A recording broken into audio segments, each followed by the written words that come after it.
As a child of the 60s and 70s, not only am I familiar with bell-bottoms as a positive fashion statement, but also with the passion of protesting. Sometimes, though, you can't speak against somebody that is saying something because they're absolutely right and it can't be denied.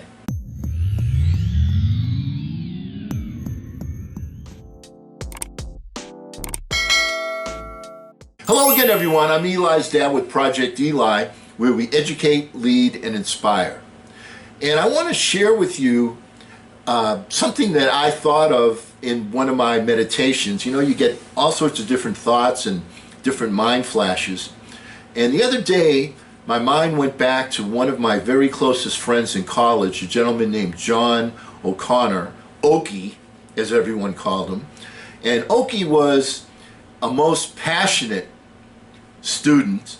I met Okie, we both were on the basketball team, and I was next to last in the pecking order of who was going to get into the game, and he was the one that was last. And one of the reasons that he was last, like I said, he was very, very passionate. One of the things that he would do now, you got to remember, this is the early 70s, and you know, everybody was protesting everything, and John was just absolutely right in the middle of all of it. You know, when right before a basketball game got started, like they do today in sporting events, you know, in college they played the national anthem. Well, you're on the team. Everybody gets up for the national anthem. Not John. Sean protested. So when the national anthem was played, he sat down. That's just a kind of an example of the passion that he had. He also protesting with Cesar Chavez when they non-union lettuce. He went to the grocery stores and protested that. But, you know, John was just dripping with passion, charisma, and personality. But the one thing he didn't have was discipline. And he had some tremendously good physical skills as a basketball player, but if there were two ways to do something, one being the fancy way, the showboat way, and the other being just the straightforward basic way, John would always take the showboat way. And as a result, out of like 5 or 6 plays, one would be, wow, what a fantastic play, and the other 5 would be, oh, you threw the ball away. So that's why he didn't see very much playing time. But I'll tell you something about John. John lived in an area in Connecticut where there was a toxic waste dump. And he became very passionate about, and what became the head person of an anti-toxin campaign. So much so that he even appeared on, he was on the front page of the New York Times with comments. He was on Nightline with Ted Koppel when it first came out. So John was somewhat of a national figure. He wrote a book, he wrote books about it, and he was just a very, very passionate person. And I always used to joke around with John that, you know, whatever he was protesting, whatever he was for, I was against. But, you know, it's impossible to be against toxic dumping. All right? I mean, it's just, there's a right and a wrong. That's a wrong. You can't be against toxic dumping. So what's my point on all this? Well, recently, ex-President George W. Bush came out and made a statement. And the statement was very warm, very positive. And the thing he pointed out was, in this time of tremendous challenge and crisis, we need to bond together like we did after 9/11 when he was president. And it became a nonpartisan scenario. Everybody was together. Everybody was locking arms. There were no Democrats. There were no Republicans. We were all United States citizens, patriots. We were all in favor of one thing. And here we are again. And what are the points that ex-President Bush brought up? Well, he said we need to have empathy. We need to feel what other people are feeling. And we have to recognize that, you know, disaster doesn't strike everybody in equal portions. Some people, you know, in this particular, for instance, the older people are getting hit harder. The people that, you know, are losing their jobs, they're getting hit harder. And these are, so these are situations that he talked about in terms of empathy and the unequalness of how the pain is distributed. Well, what did our leader do?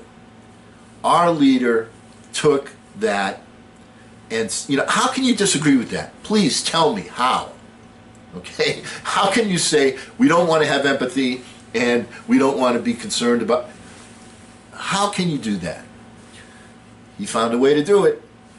He said, well, where was this guy when the biggest hoax in America of me being impeached, he was completely silent then.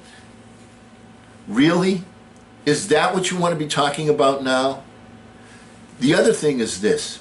You have ex-President Barack Obama, you have George W. Bush, you have Jimmy Carter. When you have people that have been sitting where you're sitting, it doesn't hurt to bring them on board and take advice. And the other thing is you have two people that are sitting there with you, Drs. Burke, Dr. Fauci, that are saying one thing and you're saying another thing. And you're saying, well, I don't care what they say, I feel it in my gut. And then when you say that over and over and over again, and the things turn out not to be true, you lose trust with the American people. It's time for leadership to get out there with everybody, to unite everybody. This is a nonpartisan scenario where we're all working together, or we should be, and this is not a time to continue taking pot shots at this Democrat or this ex-president, or that's not what it's all about. In a time of crisis, it's very easy to get people that even are your enemies to come to you to help you because we're looking at the bigger picture. It's time to stop this petty crap that's going on. It's coming from the White House.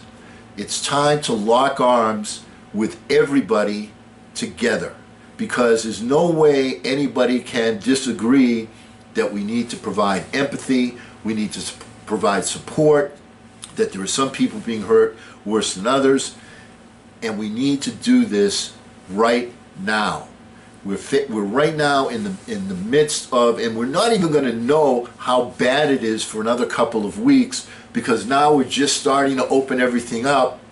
And yesterday they came up with new predictions, new projections of what's going to happen, which were not very promising, but those are just projections.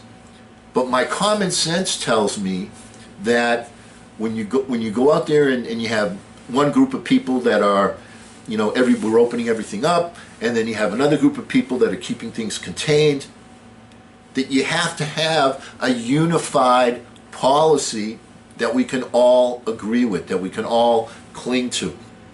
Now, they're two polar opposites.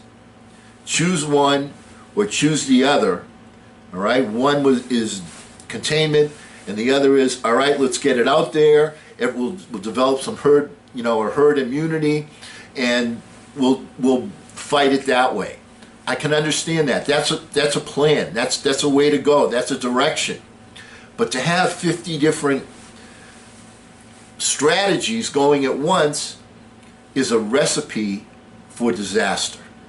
And when you have that, good things are not going to happen. We need to protect our seniors, and at the same time, we need to work on the economy. I know those seem to be two opposite things, but we can do that. If you have the herd mentality, fine, good, go with it.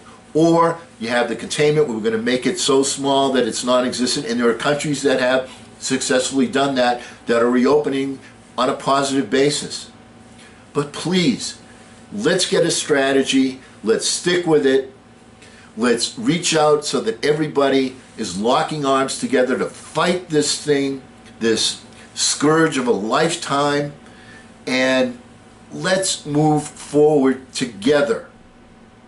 Please.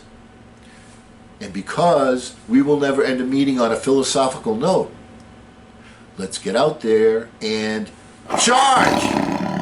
I'm Eli's dad.